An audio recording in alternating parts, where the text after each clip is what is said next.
Hi everybody, this is Bill Russo. I live about an hour from the Everglades in South Florida. Down here, everybody lives at the edge of the water. It's either a lake, the ocean, or near to a section of one of the hundreds and hundreds of canals, totaling more than 2,200 miles from Orlando to Miami. These canals control and divert water. They prevent flooding, as well as draining swampland to allow development. To me, South Florida is the Garden of Eden. The sun shines most every day. The sun shines most every day. And even when it rains, it usually only lasts 10 minutes to an hour before the sun burns it off and the sun makes a golden return. We have flowers in our gardens 365 days a year. It's always like summer, even in winter. Yes, South Florida is truly the Garden of Eden. But remember, in the Bible, the Garden of Eden was inhabited by an evil entity represented by a snake. And we've got snakes in South Florida and a few other things just as scary. More about that in a few seconds.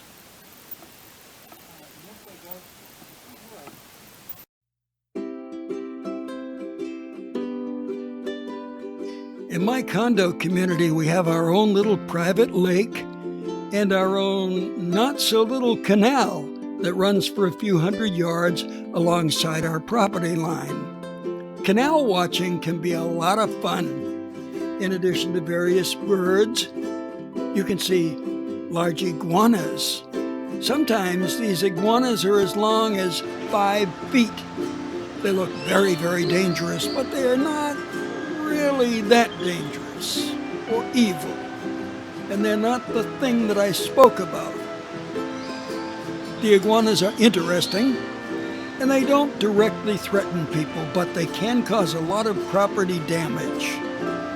So they're treated as an invasive species, and many of them are shot right on site.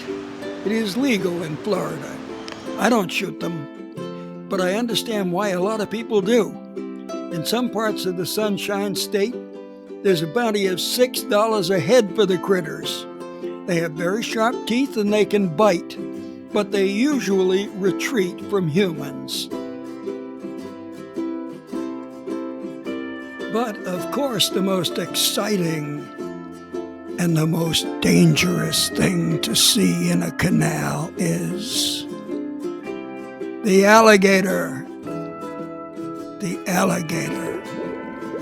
And towards the summer this year, I had a strong feeling we had a gator in our canal.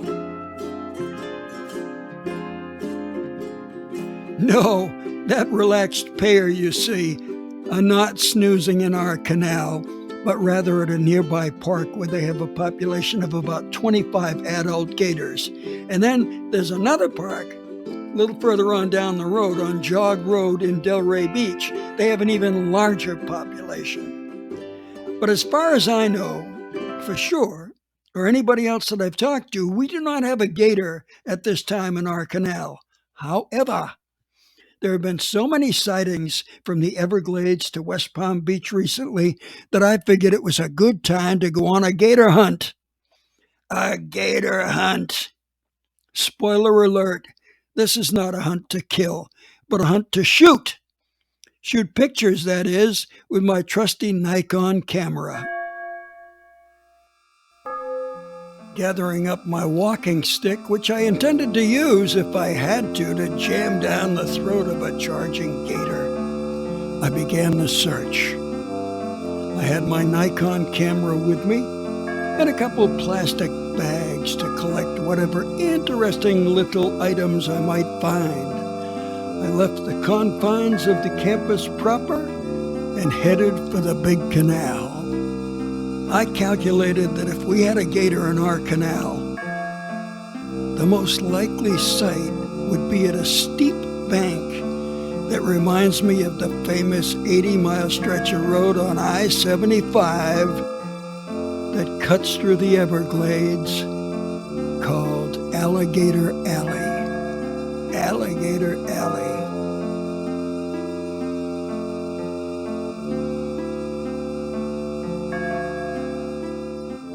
In a grassy area just back of the bank, I spotted a few piles of shells from apple snails.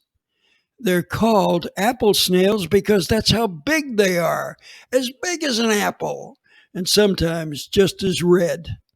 Apple snails are native to South America, Central America, Florida, and a couple other southern states. They live on land and they live in fresh water.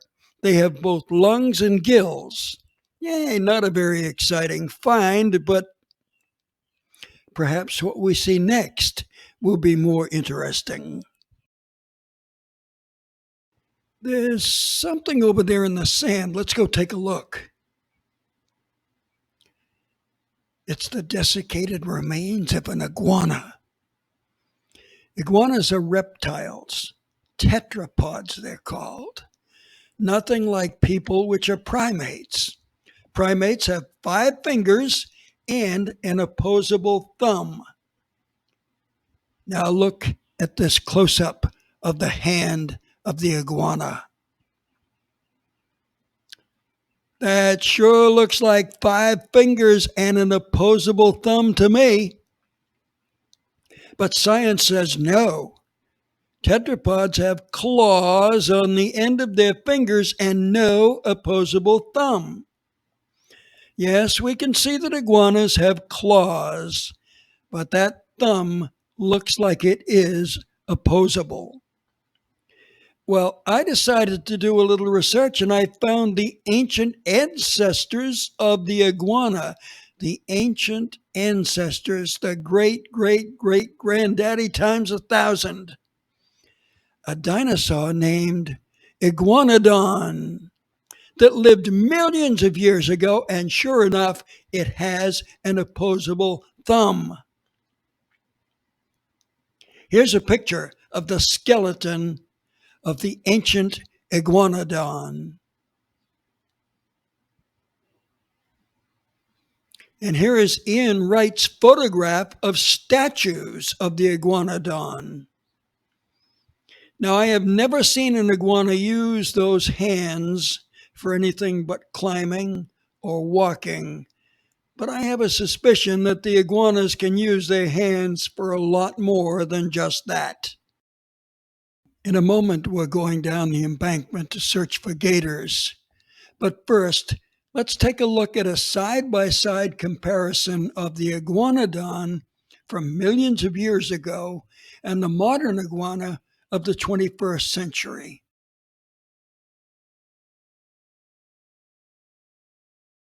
Okay, let's go down that embankment now and see what we can find. I see something. I see it in the lower right-hand corner of the picture. You'll see it plainer in a second when we switch to the next picture. Yep, there it is, folks. We do have a gator in the canal. But as you can see, it is deader than television reruns of The Bionic Woman, which was canceled after just 8 episodes in 2006. Deader than The Lone Gunman.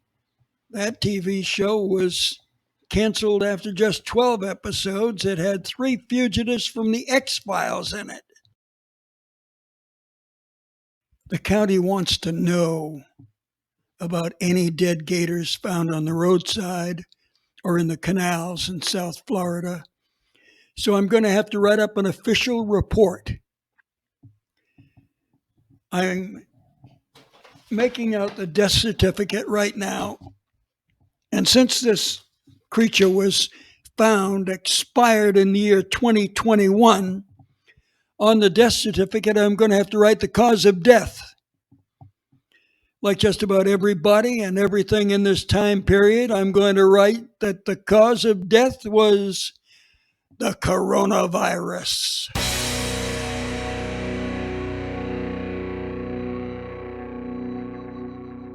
You have been viewing The Gator Hunt. Written, produced, and narrated by Bill Russo, especially for this channel. If you like our work, please subscribe to our channel. This is Basil Nightingale reminding you also to check out Bill Russo's Short Story Theatre podcast. We have dozens of great tales, ranging from the romantic to eerie horror tales. We are on all audio platforms, from Apple to the end of the alphabet. And many of our shows can also be seen on YouTube. So, thanks for watching, and come back again real soon, won't you?